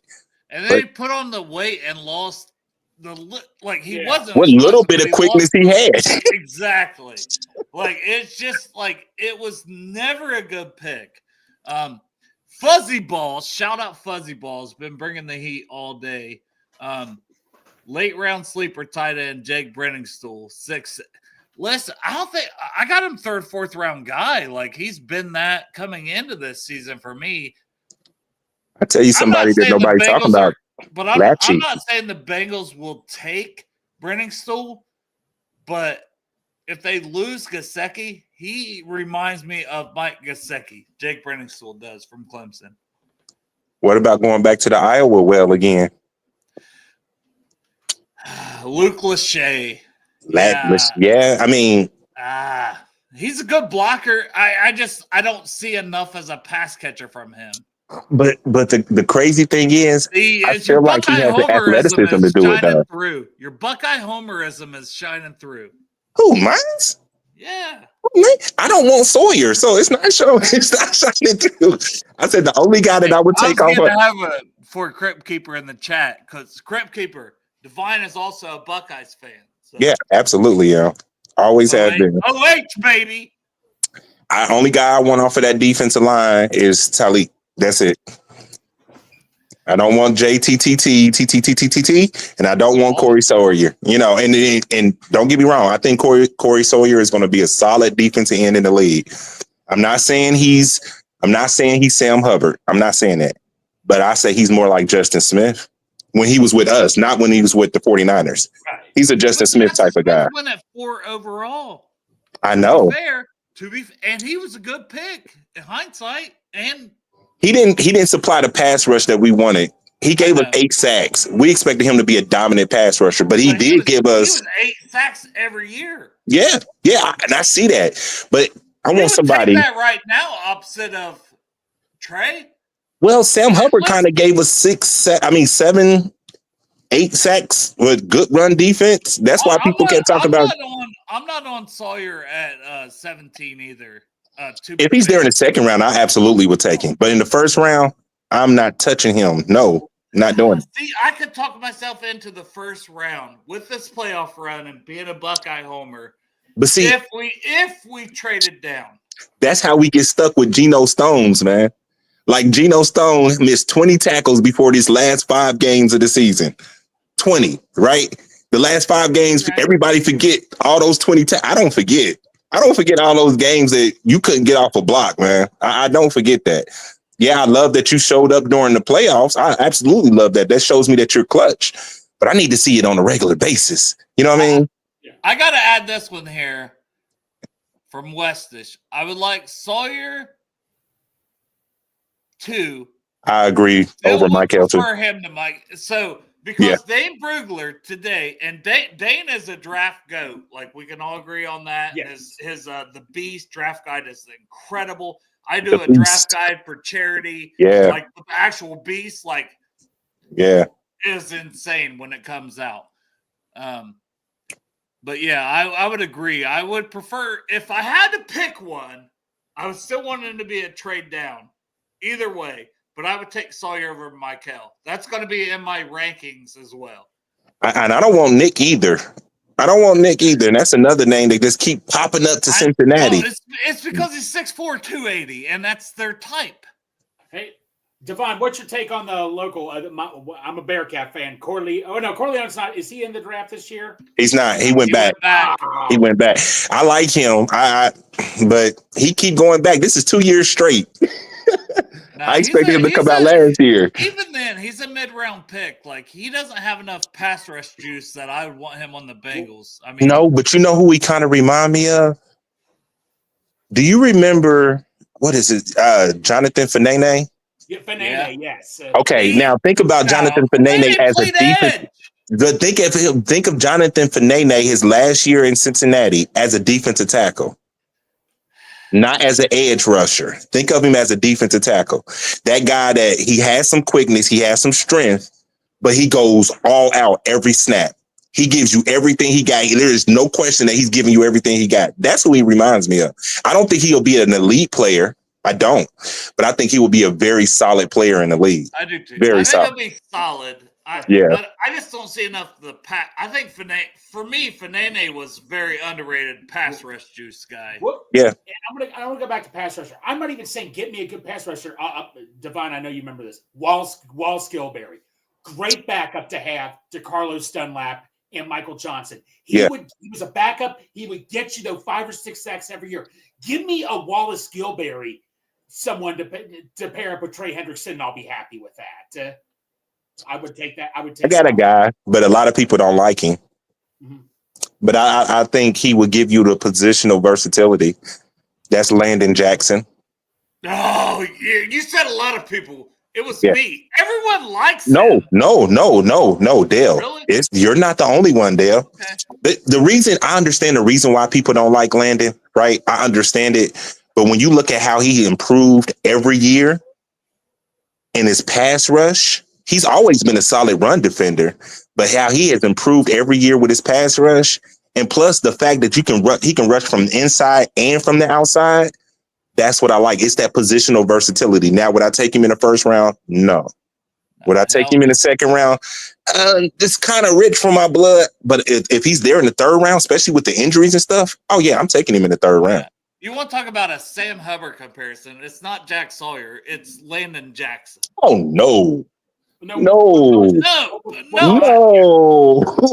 Look. Okay, this is what I'll tell you. Go and look at Sam Hubbard's production at Ohio State. I'm saying a guy that could slide to the third that some people have in the first.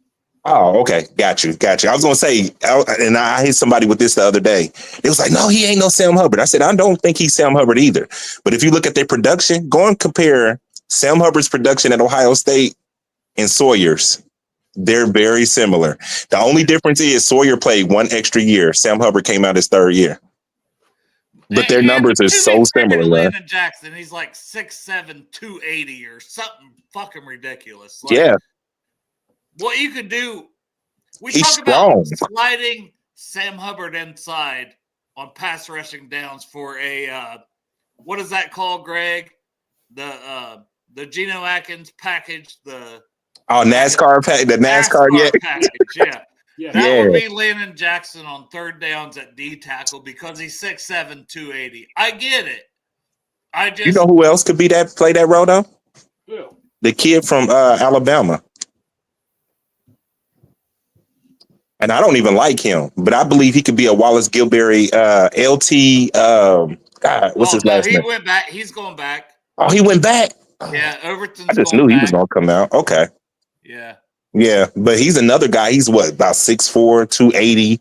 Can play inside, outside, athletic. Yeah, I had him listed at D tackle in the draft guide, and then he went back to school because a lot of people had him listed at edge, and I was like, I think he's a D tackle in the NFL.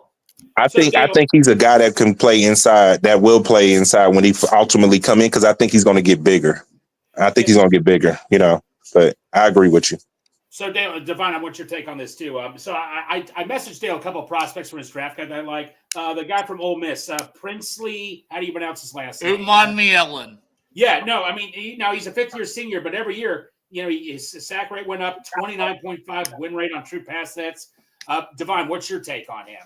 I'm gonna have to do more research on him. I'm not familiar at this particular moment. Okay. Yeah, I like Princely. I've gone back and forth. Like, what you said, Prince? Princely. Oh yeah. Okay. I thought you said okay. Yes. I'm sorry. Go ahead, Dale. I'm sorry. Well, for me, I've gone back and forth on having him as early second round, late first, and I've also had him like my D tackle 3 or my DN 3, my edge 3. Like, I love what he's done. He was at Florida for 4 years, transferred to Ole Miss this year. I like what I see on tape, and his pass rush win rate in true pass sets was fucking like 30 this year, which also Divine Jack Sawyer was also above 30. Just saying, I keep talking myself into Jack Sawyer, and I don't want to. You are, and you doing it purposefully. You don't even realize you're doing it. Dale wants Jack Sawyer. Let's write this down. No, but I'm saying I'm not on him at 17. I thought he'd be a great pick at 49, but it's crazy to me. But Princely, I do like him. I would like to get Divine's thoughts whenever he's done telling people at work, like, hey, go out.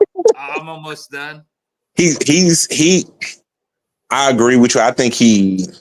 I have him fourth. Actually, I don't have him third. I do think he can. I think he's going to be the end of the first round type guy. You know what I mean? I think he's going to sneak into the first round. But when I went to go and watch, I think, is it this? Hold on one second. Oh, you good? No, you're fine. Then we got Fuzzy Balls. Shout out Fuzzy Balls. $2 super chat. Trade up to get Abdul Carter from Pitt. Man, you can't. Dale never talks about Abdul Carter. I've never heard Dale. Yeah, I've been talking about Abdul Carter for a long time. Coming from linebacker to edge. Greg, you know, all season long he's been at the top of my list. But they won't. Now he performed the way I thought he would, and it's not even realistic for the Bengals to get him. And if the Browns are smart, they take him. Oh, by the way, Dale, Senior Bowl invitation.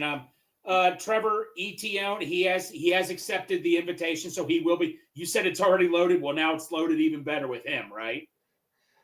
It is. I added him back to the draft guide. I thought he should have went back to school. He's still going to be a 5th, 6th round guy for me. That's Travis Etienne for the Jaguars' brother. Etienne, sorry. No, I wasn't trying to correct you. I was just saying that was a guy for the Jaguars' brother, the running back there, and his brother is way better. This kid has never performed as he should, to be honest. Okay, but yeah, it's a more loaded running. It is a loaded running back class. We could easily find someone, man, in the 6th, 7th round. You know, I mean, is Devine back? Yes, yeah, he is is. Back. Give his thoughts on Princely. Yeah, I like Princely. Like I said, I think he athletically, he's one of the better athletes out there. He's like 6'5", 6'4", 255 or something of that nature. I think he can come in and make an immediate impact. I think he's a guy that can come in and get you like 8, 9 sacks right off the rip. First year. You know what I mean? I think he's going to level out about like 11, 12, possibly 11 and 12 if he reaches potential. So, yeah, I like him. I do like him. Another guy, what's the guy from North Carolina? He's extremely undersized. K'Mon Rucker. Yeah, he's a guy that's going under the radar too. You know, I think he's going to be a guy that kind of like in the what's his name? Murphy. He went undrafted, but he went to UCLA. His name is UCLA. Shit, I thought you were saying UNC. There was a Miles Murphy, a D tackle from there. Oh no, gosh. Because he's a twin. His name the twin brothers. I wanted us to bring that kid in. Shit, I'm blanking. I had him as a 3rd round pick. Yeah, the guy that he ended up going to Minnesota. That guy. That's who he remind me of. He got cut. We could have brought him in. And we didn't claim him. Oh my God, that made me so mad. Man. Like we talked about, we needed pass rusher and we didn't get him. We didn't claim him. Gabriel. Thank you. Gabriel Murphy. Yep. And then also James Houston. We didn't even try to put a claim in on him either when he got cut. Didn't make no sense to me. None whatsoever. We're in Dockway, who got cut twice and we didn't get him. Or why not play Cedric? Why not play Cedric Johnson? He had a good preseason. We signed KJ Henry and he was all over Cedric Johnson. There was.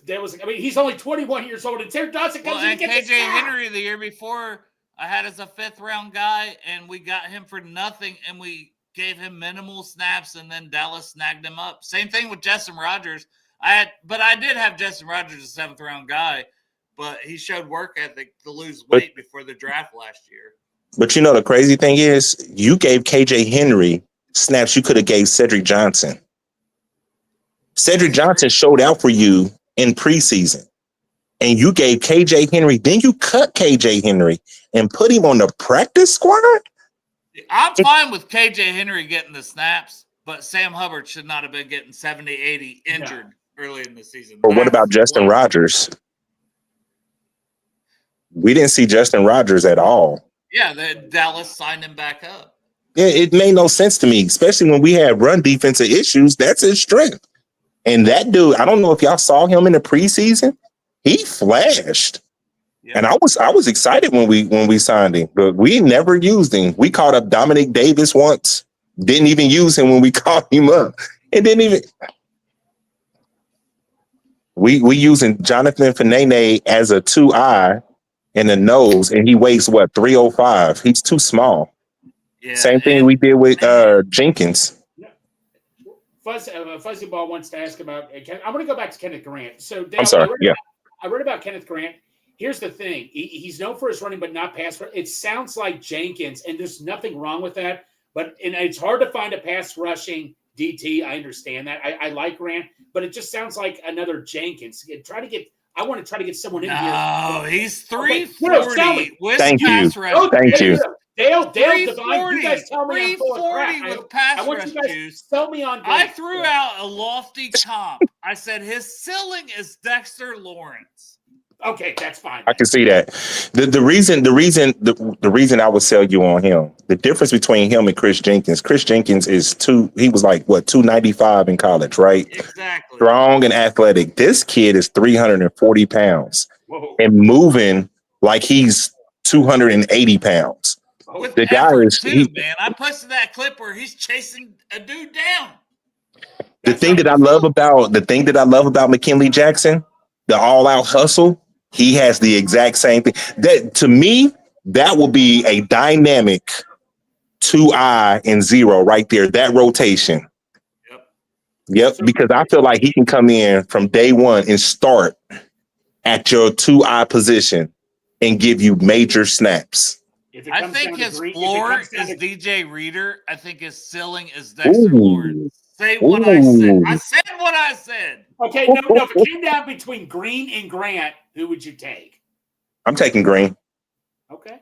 And the only reason I say that, because I feel like there are more defensive tackles in the draft that may not be as talented as Grant. I'll tell you somebody who has the athletic ability like him, but it's just got inconsistent technique. And he's going to be there in like round 5 or round 6. Cam. What is his last name? Was it Jackson from Florida? Defensive tackle. Huge guy. He went back. Daryl Jackson Jr. He went back. What? From Florida? Oh, no. Oh, Florida. Cam. Yeah. Oh, yeah. Yeah. He's being slept on. He is huge, bro. And he can move. 6'6", like 340, 350. And he can move. He just needs technique. He needs coaching. Yeah. He needs coaching. Just like the kid from line coach. Kentucky. A lot of people love the kid from Kentucky. I don't love his tape. I don't love his tape. The reason I live in Kentucky. So I've seen a lot of his games. But check this out. The issue that I have with him, if you want to build a prototypical defensive tackle, he's everything that you want. He got the size, the strength, the agility, the athleticism, the quickness. He's everything you want. But he's lazy. Pad level sucks. And his pad level is horrible. Now, if you have a coach that can light a fire under him and work with his leverage, you're gonna have a dog. You have somebody. Yeah. You know who he remind me of if he fulfills his potential? Do y'all remember Marcus Stroud? Stroud. Somewhat. It was him and what's his name? Henderson. They played for the Jacksonville Jaguars. There were 2 really big defensive tackles, and they were both big and athletic. I think Marcus Stroud went to Georgia. Big guy. And he was dominant. He was a dominant defensive tackle. Great run stuffer, and he was able to get pressure because he was so strong. Or another name, Chris Jenkins. Senior, not junior, obviously not junior, but Chris Jenkins Senior. That's who I said that Travis Jones, which is another guy I was mad that the Baltimore Ravens drafted that I wanted us to take. UConn Travis product, Jones. right? UConn, yeah. Yep, no. UConn. Just like Haynes from last year in the draft, the guard. Christian Haynes. Christian Haynes, Yep, another guy. Well, Devon, I know he was drafted. I know the Ravens took him before the Bengals. How high were you on Tyler Linderbaum? Were you very high on him? I like Tyler Linderbaum. I didn't want to take him in the first round. Oh, I did. The only reason I didn't want to take him in the first round because, I wanted an interior pass rusher, right? And I liked the guy in the second round that got drafted by the Eagles, Cam Jurgen. I said he's not as good as Linderbaum, but athletically, they're on par, man. There's not much of a difference between them athletically. Jurgens was Nebraska, right? Yes. And he's the starting center right now. He's the one that replaced Kelsey. So, yeah. Yeah, they didn't skip a beat with that pick. You see how they turned around? What's the big Mekhi guy's name? Becton. Yeah, Mekhi Becton. Oh, man. And we tried to get him back even after we signed Trent Brown. We tried to get him back and convince him to play guard, and he went to Philadelphia. Did we try to get him to play They guard? said they were still in talks with him. Yeah, oh, I didn't know because I that's what I was like. Get him to play guard. Like you got 6'7" guard and Volson, who's not that guy. That was another pick. I didn't like the Zach Carter pick. I didn't like the Volson pick. you know who I said? If I said if Marius Mims, if he didn't fulfill his potential, that's who he reminded me of. If he didn't fulfill his potential, but I said if he fulfilled his potential, he reminded me of God. What's his first name? Last name is McMillan. He played left tackle for the San Diego Chargers when Rivers was there. Phillip Rivers was there. okay. Left tackle. He was a Pro Bowler. I'm drawing a blank. Last name McNeil. That's what I said. He I know reminded me you're of. talking about. I can't remember his first name either. Same size, athletic ability, able to move, get to the second level. Big guy. He like 6'7", 350 pounds, and was athletic as all get out. Name. I'm looking it up. Yeah. You're gonna be curious now. Greg loves Marcus McNeil. Marcus McNeil. Yes. Yep. That's I said. That's who he remind me of. Yep. 2-time Pro Bowl. Wow. The 6'7". I could definitely see. Oh wow. And can move. Yes. But no. So Devon, we're talking players. Is there what defensive? So the Bengals defensive coordinator. Who is your pick right now? Well, the guys that interviewed. Patrick Graham. You want Graham? Okay. I want Graham. Well, The reason I want Graham, he's able to get things out of players that other coaches were not able to get out of. Look what Chase did with no offense. With no offense. With no offense. And the thing that made me love him, I'm sorry. The thing that made me love him, Greg, was he put players in position to succeed. He doesn't try to force players to his scheme. He played players to their strength, and he developed young guys. Just hearing that from me was like, oh yes, because we already know what Lou was doing, and that aggravated a lot of us. Like, you're trying to force them into what you want them to do, and you're not playing them to their strength. So, yep. And here's your players. Could he get Max Crosby to come with him? Could Max Crosby come also? I mean, no, we might get that defensive tackle. He's a free agent from there, though. I don't remember his name. I'm sorry, kind of distracted, but I don't remember his name. But he's a solid defensive tackle. He's a run stuffer that can get pressure. I think he had like a high pass rushing win rate as well. For a random pop-up show, we have done almost 2 hours. That's incredible, and that's a lot, Divine. Honestly, brother, I appreciate talking to you just on Twitter and everything you do in spaces. I remember hopping into a space for the first time a couple years ago after a draft and just being on there. Like, so that's awesome, number one. But number two, man, you know your shit. Like, straight up, you know your shit. Thank you. Tell people where they can follow you, where to find you, and I would love to have you back on. We're going to end this one, but promote your shit. Suck your own dick. I'm at _Divine, but it's spelled with an E because I couldn't spell it with an I because somebody took it. _thoughts on Twitter. That's where you can find me. I'm working on a page. I haven't been on it in a while because I work 64 hours a week and I teach on the weekend, so it's kind of hard to do it. But I have a channel called Who Dey Vision on YouTube as well. But that's where you can find me. And also in them spaces. Find me in them spaces. Will do. And find him on Bengals and Bruce because he's going to be back because he knows his shit. Absolutely. Man. Love it, brother. Appreciate it. All right, y'all take it easy now. Who Dey? Who Dey, Divine. Thank you.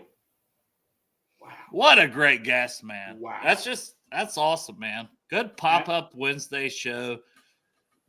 Really appreciate him coming on and everybody else that came on. Like just Tyler and those guys. The views we're getting on a random show with nothing planned. This was awesome, man. Yeah. And we love you all. Thank you so much. Yeah, for sure, man. But yeah, I got nothing else, Greg. Anything else you want to end it with? Like, I I wish I could do pork chops, cricket sounds. The DC search has been come to a halt, but I think the thing of it is we just can't rush it. Maybe we're waiting on someone who's coaching right now. Yeah, well, you were talking about Al Golden, but hey, we talked about that on previous shows, man. Right, Like right, and right. Al Golden. subscribe, you know. We just don't know, and like I say, I'm glad they're not rushing it totally. I mean, you want to get someone in here now, but make sure the process is right. Make sure it's the one you want and all that. So, hey, let's see how it goes. Absolutely, man. And I appreciate everybody that hopped in. You guys are always fantastic. You keep the show going. And sometimes we just pop it out there where people can hop on. And that's usually some of the best shows for me personally, for my soul, because then I get to talk to people that we haven't talked to on this show. Right. Like Divine. That's awesome. And I'll speak about this now. Last week, I think you've all seen I've tweeted and posted on Facebook. So I'm a groundskeeper, and one of my jobs is plowing snow. I think, as you all know, we had a little bit of snow last week in Cincinnati, and it was rough for me. But the shows Dale did during the week, I'm like, man, I don't know if I want to go on. I'll be tired. But the shows got me through. They get me through all the time, talking and seeing your guys' comments. That really helped get me through the week last week, and I appreciate you all for that. Well, you're a good dude, Greg. And we're all here for each other, man. Life is short. Enjoy it while you can. Have a good time.